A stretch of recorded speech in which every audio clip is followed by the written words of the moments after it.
abril, el 100º día del año, el día número 100, y apenas quedan 265 días para finalizar el año 2021.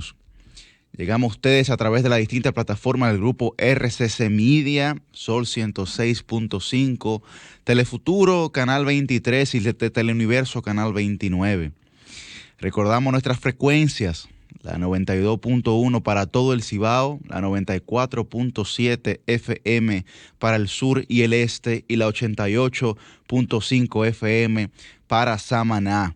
Buenos días, Liz Mieses, buenos días, Guarocuya Batista, buenos días, Ernesto Jiménez, buenos días, Pedro Manuel Casals, buen día, Susi Aquino Gotró, buen día, Milicen Uribe, buen día, Julio Alberto Martínez y buen día, Orlando Jorge Villegas.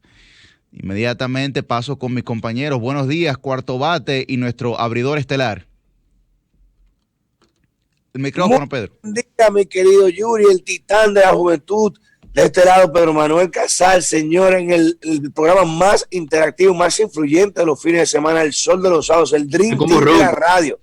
Una ronquita, una cosita. El Dream Team de la radio. Tú con esos bigoticos parece D'Artagnan, los tres mosqueteros. Pero estamos aquí, señores, vamos a dar un programazo hoy. Tenemos unas primicias muy interesantes. Había comentado en el día de ayer, lo puse en Twitter, ya salió publicado. Ya vamos a estar hablando de eso más adelante con este super equipo, el Dream Team de la radio, Guarocuya Batista.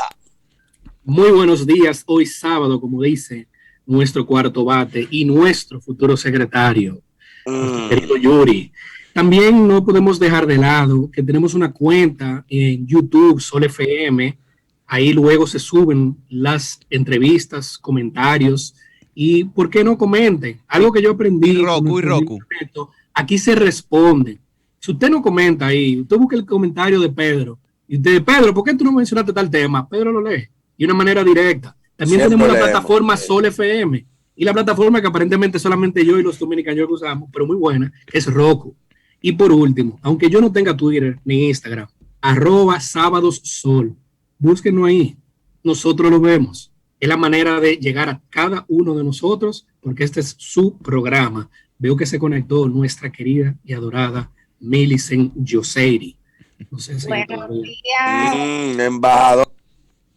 Buenos días, Guarocuya. Buen día, Yuri. Buen día, Pedro. Buen día a toda la gente que está en sintonía. Qué gusto que la gente madrugue con nosotros y nosotras los sábados, porque las informaciones ya no mueren los viernes. Esta ha sido una semana muy activa. Muchas informaciones positivas en el orden económico, algunas preocupaciones en el orden sanitario, pero definitivamente el tema central ha sido la posibilidad de transformar la Policía Nacional. Y justamente a la gente que nos escucha, que se mantenga en sintonía, porque nuestra entrevista central del día de hoy abordará ese tema. Como sé que hay muchas preocupaciones sobre eso, manténganse en sintonía y juntos y juntas entonces lo abordamos. Entonces de inmediato. Y juntes, te faltó juntes. Juntes también. Pedro siempre con un lenguaje tan inclusivo, o sea, yo estoy tan feliz por cómo Pedro ha ido evolucionando. Al pasito lo hemos ido convenciendo. Que sí, lo hemos ido educando. Gracias, Pedro. Ay, Dios mío. Vamos a pasar de inmediato a valorar precisamente eso que Milicen dice, que es una de nuestras entrevistas principales, que es la posibilidad de transformación, de reformación de la Policía Nacional. Vimos que se designó una comisión que realmente ha generado muchos cuestionamientos frente a la sociedad dominicana, porque no ha sido una comisión específicamente de técnicos conocedores de la materia criminal, de la materia policial.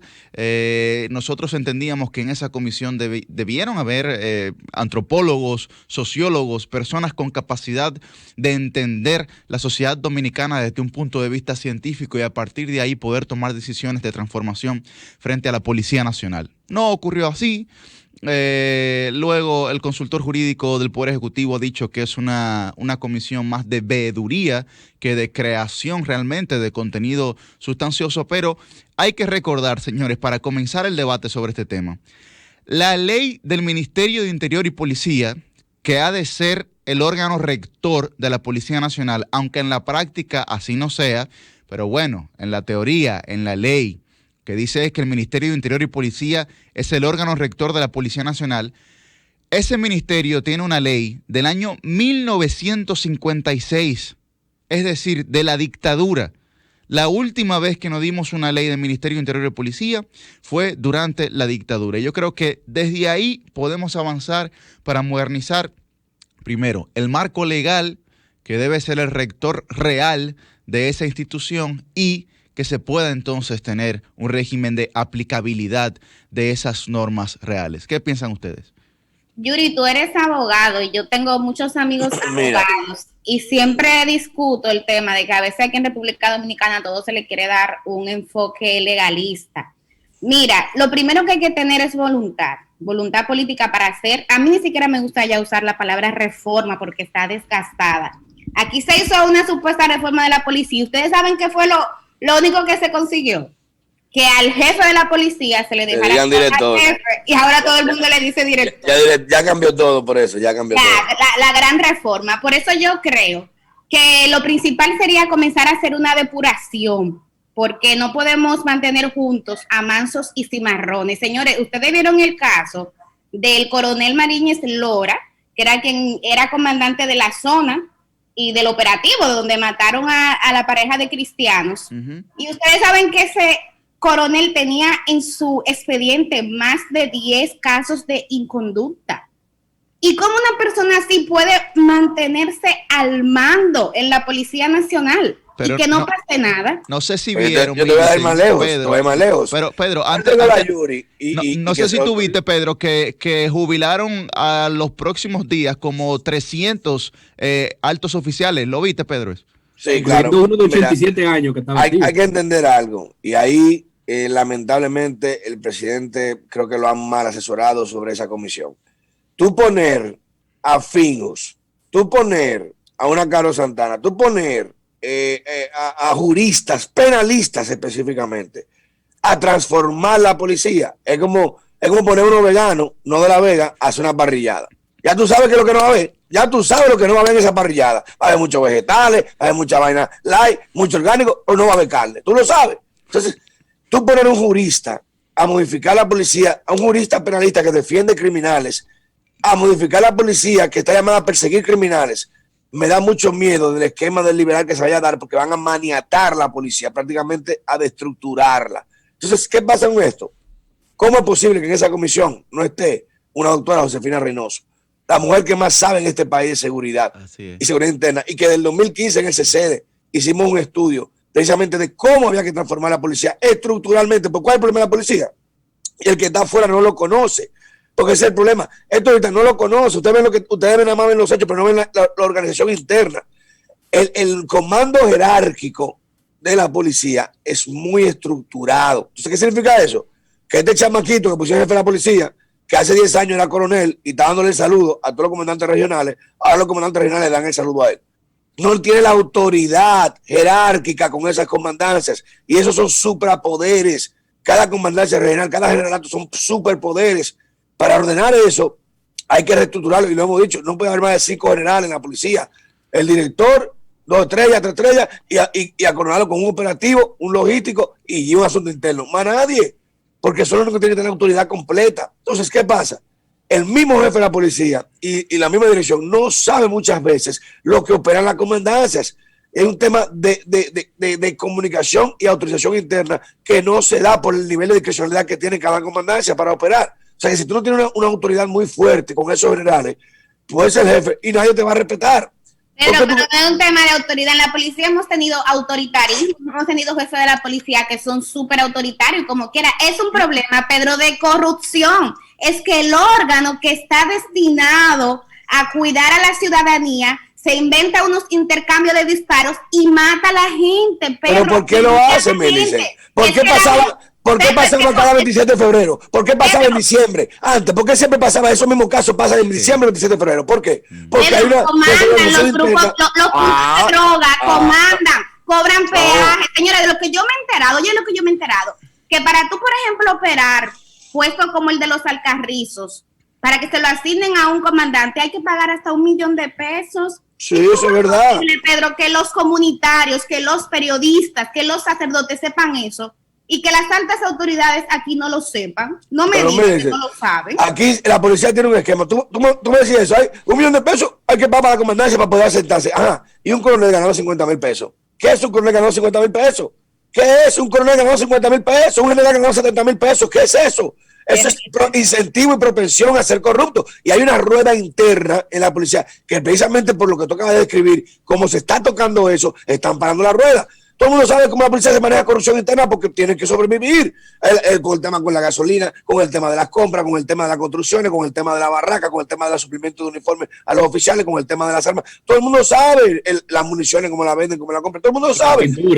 Pero hay un dinero que eso se maneja internamente y el que no entiende eso no sabe con lo que está jugando. Porque si tú paras esa rueda, eso era de que antes se ganaba $70.000, pero se metía $30.000, $50.000 más, buscándose por ahí con la gasolina. Si tú le quitas eso, ¿por dónde va a buscar su cuarto? ¿Por dónde? O sea, tú no puedes hablar de reformar la policía si no inviertes. Tenemos la policía que pagamos. Tenemos la policía que pagamos. Que hagan eso, por más 3 pesos que ganen, que es verdad que lo ganan con oficiales como eso, no es posible transformar la policía. Y esos oficiales están corrompidos. Hay que apostar algo nuevo. Esa policía hay que desbaratar. Se fundó en el 1936. Por ahí que quieren ir. Hay que quitarla entera. No, cuidado. Nuevo, no. Ahí tú pones a Jesucristo. Ahí tú pones a Jesucristo y si Jesucristo va a tener el mismo esquema, va a hacer lo mismo. Por eso el tema es operativo y de inversión. Un policía ganó $50.000, un oficial académico coronel ganó $50.000. Es una locura. En cualquier país del mundo te dan $50.000 un policía sargento de mierda. Entonces, no es un tema de que hay que quitarlo todo, pero no. De que tú le pongas cuarto, hay muchos policías buenos que quieren hacer su labor y se han impedido. ¿Qué tú haces con los malos, con los que están acostumbrados a dar tránsito y a dar tumbe? ¿Qué tú vas a hacer con esos policías? ¿Aumentarle el sueldo? No, si no se adaptan. Se aumentan y si no se adaptan, se van. Pero son criminales. Ajá, me dice, y tú la condenas. Tienen que estar presos por Dios, Pedro. Y están presos. ¿Tú le metió la justicia?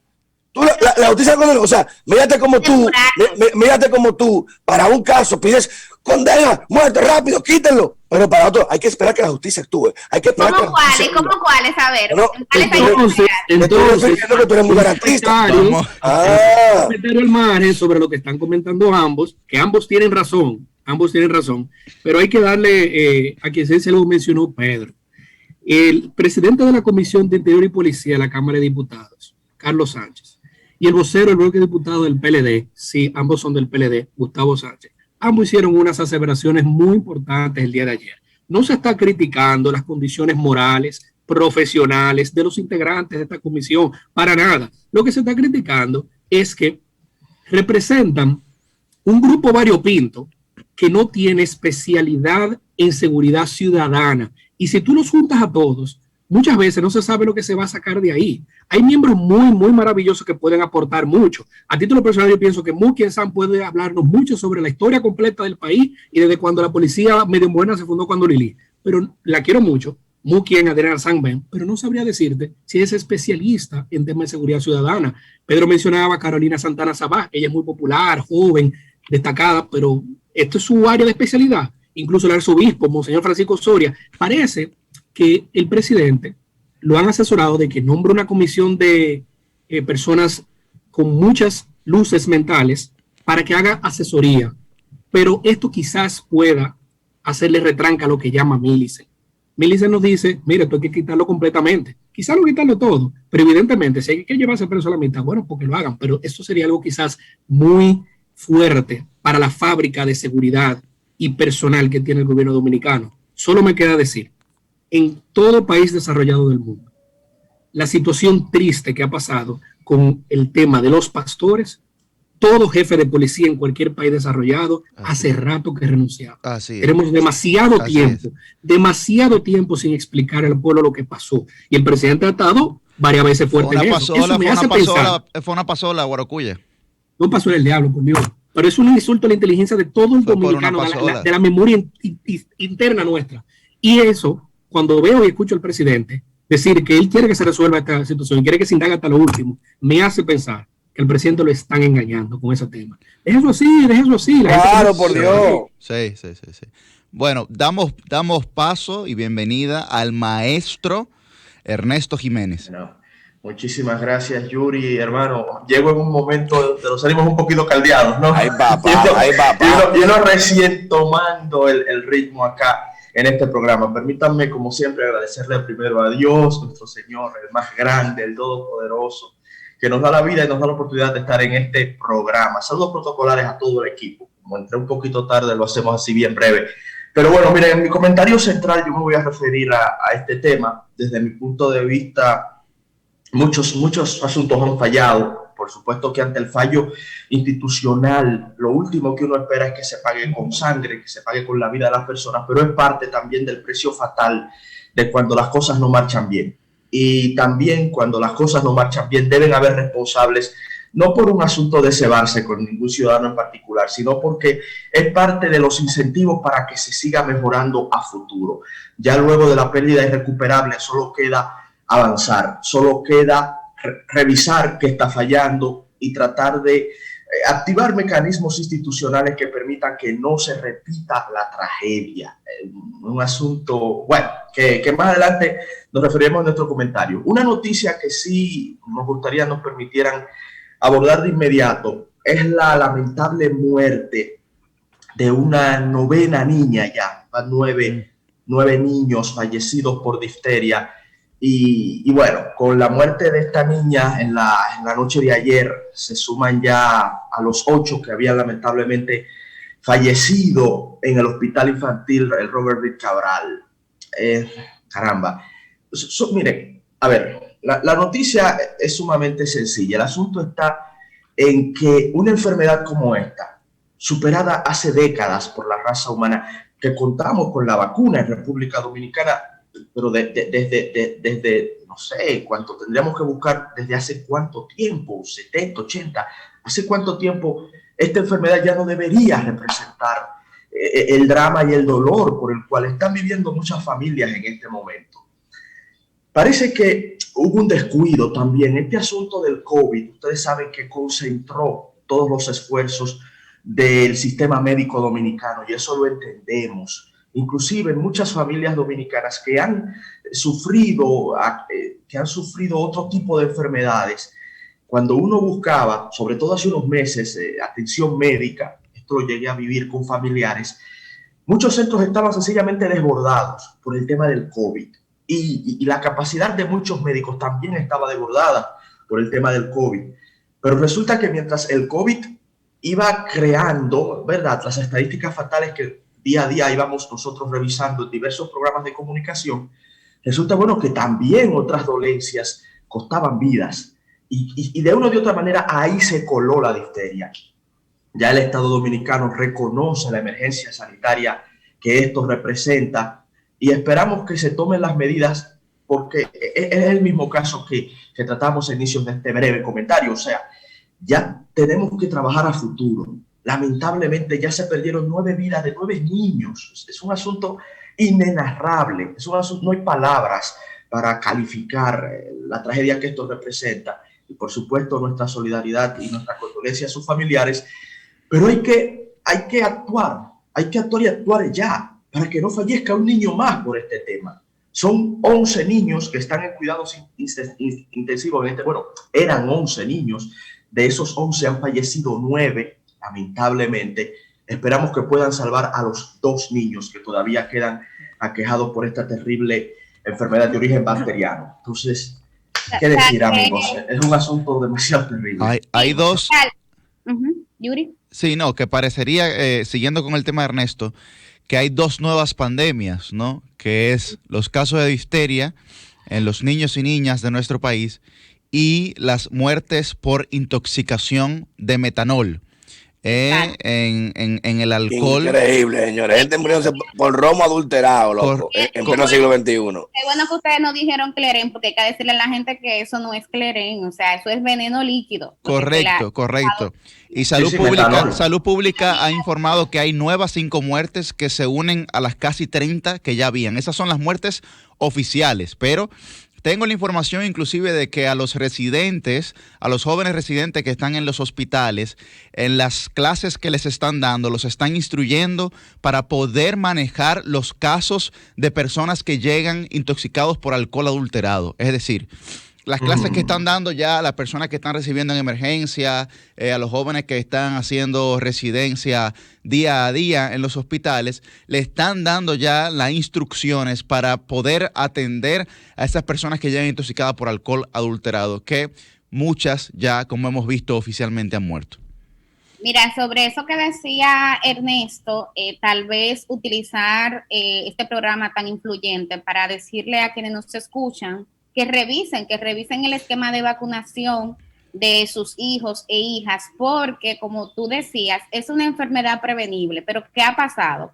Con el tema del COVID, o sea, todo el mundo se atrasó. Yo misma, que tengo un bebé pequeño, tuve que postergar la aplicación de una vacuna porque el centro de vacunación estaba cerrado. Recuerden que duramos un año completo bajo pandemia y con mucho confinamiento y con muchos hospitales y clínicas que fueron declarados centros COVID y solamente se atendían estos casos. Pero sí decirle, porque tal vez han escuchado mucho difteria, o sea, hay síntomas que le pueden ayudar a identificar.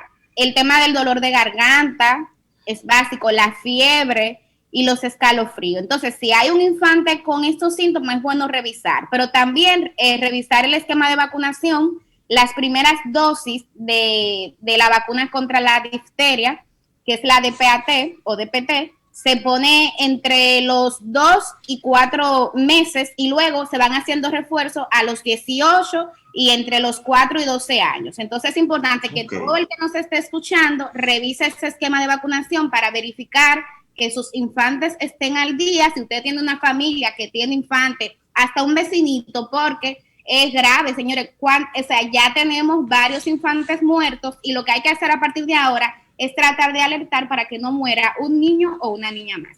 Damos la bienvenida ahora a nuestra querida Susi Aquino Botró, que se suma a este sol. La versátil Susi Aquino. Muchísimas gracias, Millicen, y también a todos mis compañeros, a Yuri, a Ernesto, a Guarocuya, que lo veo ahí con un fondo internacional para ambientar su participación desde los Estados Unidos. Miren, hay un tema que quería comentar brevemente, que a veces nos parece una información con poca importancia hasta que llega el momento de nosotros tener que estar pendientes a su evolución, y es en relación a la temporada de huracanes, que se inicia oficialmente el 1 de junio, pero que pues ya las actividades y en cuanto al cambio climático, todas las actividades atmosféricas, muchas veces se salen de ese periodo, empiezan a veces mucho antes y terminan después. Y pues hay un nuevo promedio de actividad que va a reflejar más huracanes y tormentas en esta nueva temporada. Esto lo indica la Administración Nacional Oceánica y Atmosférica de Estados Unidos, donde quiero citar que del periodo de 30 años comprendidos entre 1991 y 2020 se aumentó hasta 14 tormentas por nombre y 7 huracanes, lo que revela que ha ido incrementando a lo largo de los años, y pues basado en los registros acumulados del 81 al 2010, antes eran de 12 tormentas con nombre y 6 huracanes, es decir, que aumentó a dos tormentas más y a un huracán más para este nuevo periodo en una manera concatenada en los últimos años.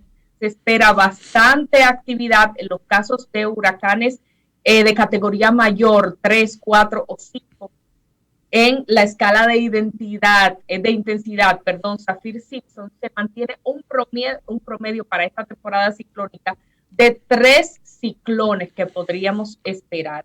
Eso es una situación difícil para países como el nuestro, en personas que viven en vulnerabilidad, en lugares donde sabemos lo devastador que puede ser una tormenta, que puede ser un huracán, que hasta una vaguada afecta la vida de las personas que menos tienen. Cuando llueve, nosotros sentimos dónde están las diferencias de las clases sociales. Entonces es importante que desde ya estemos prestando atención, tanto de manera particular para tomar medidas en nuestros hogares, como también las autoridades para buscar los lugares donde tengan que estar guarecidas las personas en caso de que de estos fenómenos atmosféricos, que son una gran cantidad de esperarse, pase uno que otro por República Dominicana, pues entonces estemos nosotros preparados para ello.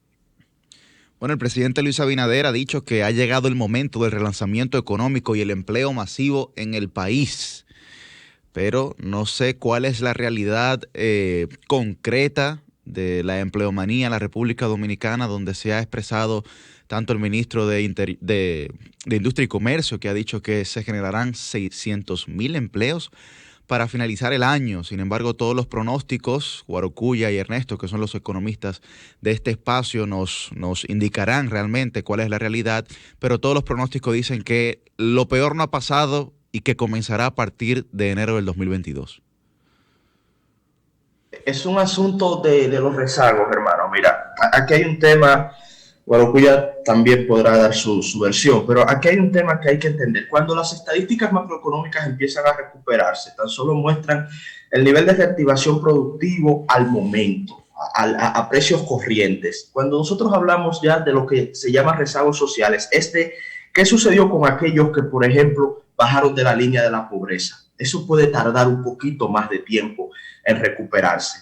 ¿Qué sucedió con aquellos que perdieron sus empleos? Eso puede tardar un poquito más de tiempo en recuperarse, porque también ese disparo macroeconómico se da en diferentes velocidades. No todos los sectores de la vida productiva nacional se van recuperando al mismo ritmo y a veces se da un efecto compensación, es decir, que los sectores más dinámicos cubren las estadísticas de los sectores que se quedan un poco más atrás. Un ejemplo claro en este momento es el turismo. Se está proyectando para este año un crecimiento de 5.5% del PIB acorde al Fondo Monetario Internacional. Pero fíjense, la economía se deprimió el año pasado un 6.7%. Por lo tanto, si vemos las cifras macro muy por arriba, nos daremos rápidamente cuenta de que al 2022 estaremos buscando volver a los niveles del 2019. Empecemos por ahí. Pero resulta que la pobreza monetaria aumentó en un 2%. Pasó de un 21% a un 23.8%. Entonces, la reducción de la pobreza monetaria pudiera tardar más allá del año 2022 o el año 2023. Recordemos que en la crisis del año 2003, la economía se deprimió en un 1.2-1.3% aproximadamente. Me corrige Guarocuya, sí, me están faltando ahí algunos numeritos. Y la pobreza aumentó a prácticamente un 50%. La República Dominicana volvió a los niveles de antes de la crisis del 2003 en el gobierno del presidente Danilo Medina. O sea, hubo de pasar más de 10 años. Es un asunto que a veces para entenderlo, ¿qué te digo? No sé, es muy fácil decirlo. Para entenderlo hay que vivirlo, porque es un drama de miles de vidas que sencillamente no logran ponerse de pie en el tiempo en el que uno deseara. Por eso es muy válida la preocupación y la advertencia que lanza Yuri Rodríguez y que muchos otros economistas también estamos formulando en la necesidad de que el gobierno no se quede tampoco en esas cifras macro que son importantes y que son alentadoras, sino también que debemos focalizar los esfuerzos en aquellos sectores más vulnerables que no se recuperarán al mismo ritmo que los más pujantes. Solo quiero adicionar. Sobre todo ver cómo se pasa de la macroeconomía a la microeconomía. O sea, aquí ahora mismo el tema es primero empleo, recuperación de los empleos que se perdieron, pero también creación de empleos nuevos, porque antes de la pandemia ya teníamos una cantidad importante de personas desempleadas. Y lo otro, y creo que es tal vez lo más importante, aumento de sueldos, señores. O sea, aquí el nivel salarial en República Dominicana sigue siendo muy bajo. Entonces, Y se deprimió, Milice, se deprimió aún más durante la pandemia. Correcto. Bueno, Sí, pero eso no va a pasar. Pero lamentablemente eso no va a pasar porque, como hace ver Ernesto, aquí el problema, más allá de, y entiendo cuando Millicent dice pasar de la macro a lo micro, o como decía el padre José Luis Alemán, que en paz descanse, ¿con qué se come eso? Más allá que eso, estamos hablando de problemas nominales y reales. Las cifras nominales son las que no están ajustadas a la inflación o a un número base, un año base. Entonces, el presidente hizo los anuncios que mencionaba Yuri en las terrenas Samaná, con una inversión de $10 millones, se estuvo relanzando el Hotel Bahía Príncipe Portillo. Correcto. Y evidentemente, esto es inversión extranjera directa. Evidentemente, eso es creación de empleo en esa zona. Claro. Pero, lamentablemente, para la solicitud de Millicent, no hay forma.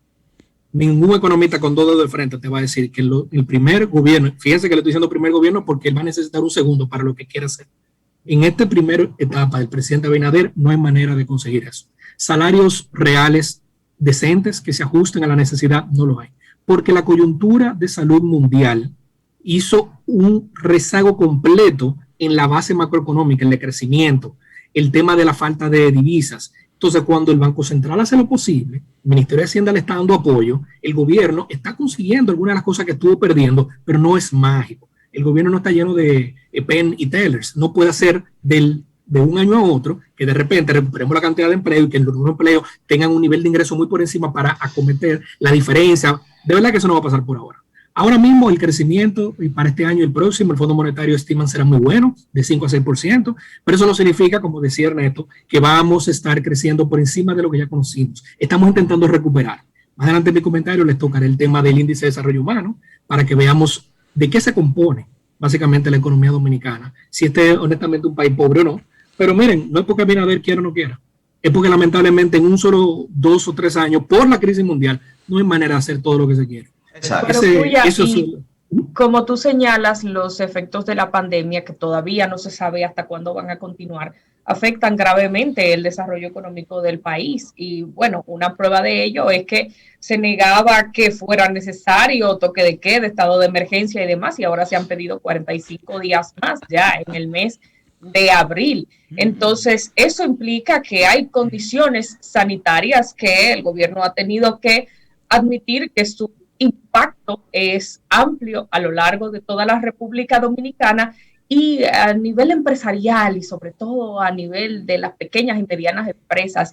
Esto ha sido devastador, esta situación del COVID-19, que si abre, que si cierra un negocio, muchos no han podido subsistir y como bien ustedes han señalado, muchas personas han perdido sus empleos o han conseguido luego lo que han tenido la suerte de otros empleos con calidad de vida mucho menor y mucho menor ingreso que el que percibían antes para mantenerse más o menos subsistiendo de la manera que puedan. O sea que vamos a ver qué va a pasar si naciones tan importantes y con mejores condiciones que nosotros, como lo es Canadá, por ejemplo, está totalmente cerrado. Tengo amigos allá que dicen, no sabemos cuándo vamos a poder venir a nuestro país, queremos ver a nuestra familia, pero está totalmente cerrada y las últimas informaciones de las que tengo conocimiento es que el que opta por salir de Canadá no sabe si puede volver a entrar. Entonces, imagínese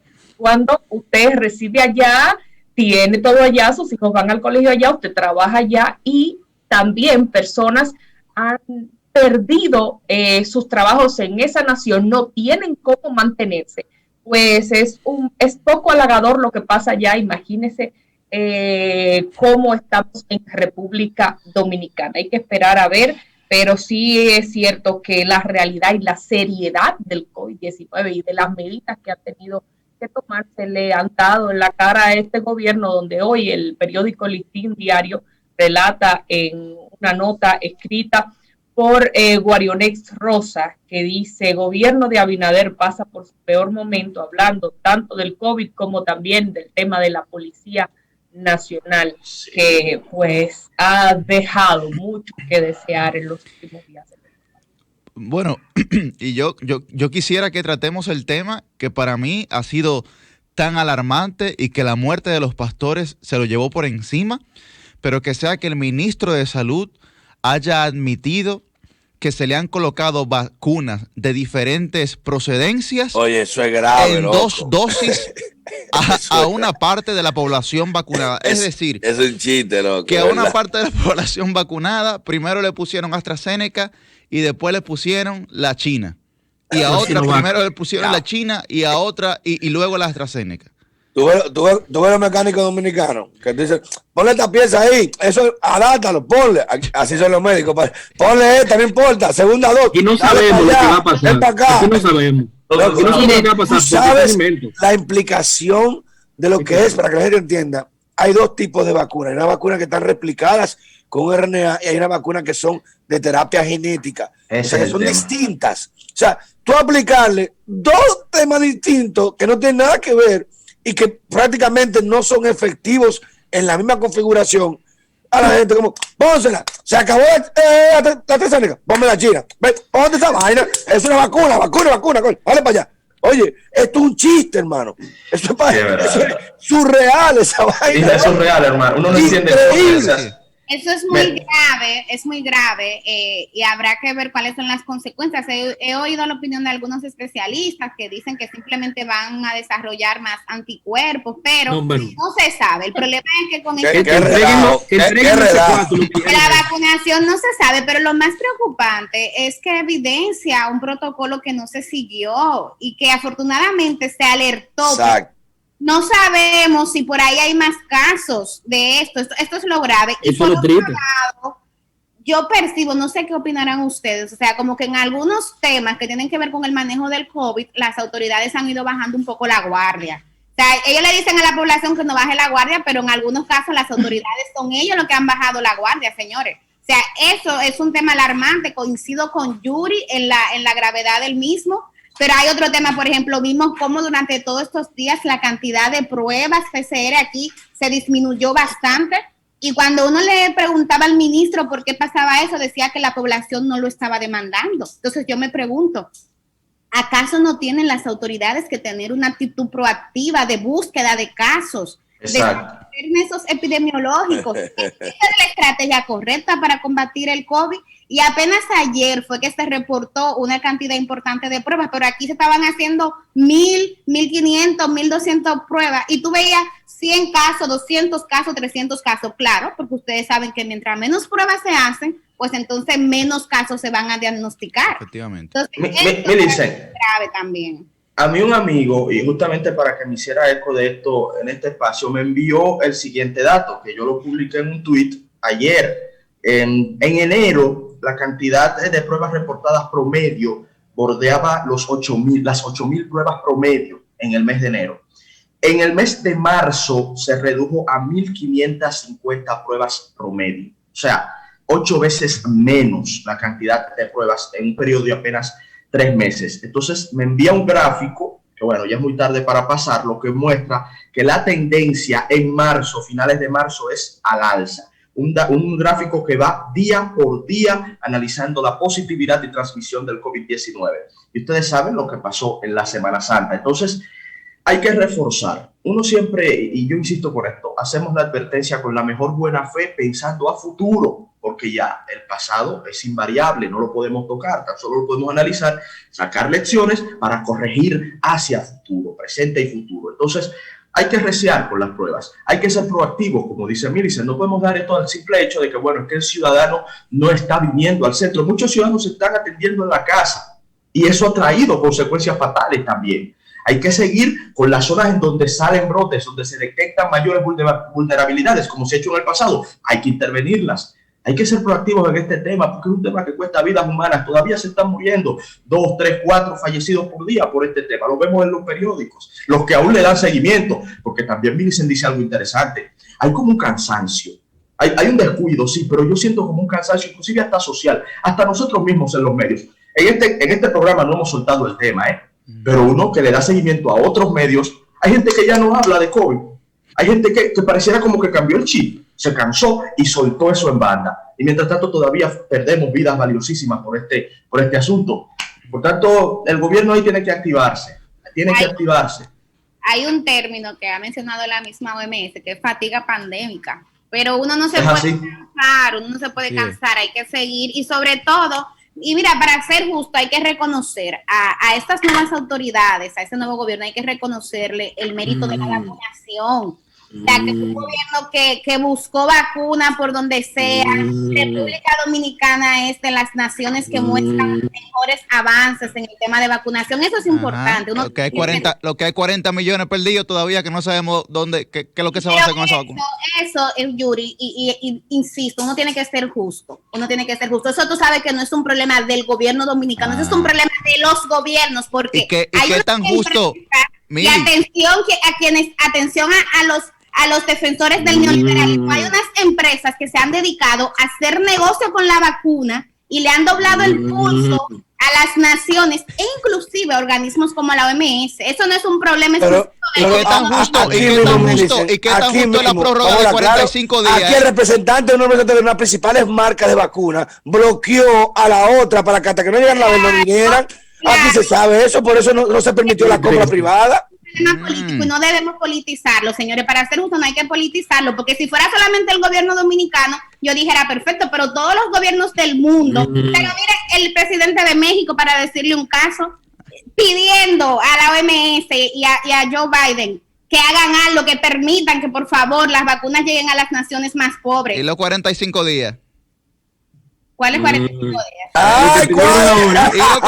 Vamos con la gente. Comunícate 809-540-1065. 1-809-200-1065 desde el interior sin cargos. 1-833-610-1065 desde los Estados Unidos. Sol 106.5, la más interactiva. Buenos días, ¿cuál es su nombre? ¿Dónde nos habla?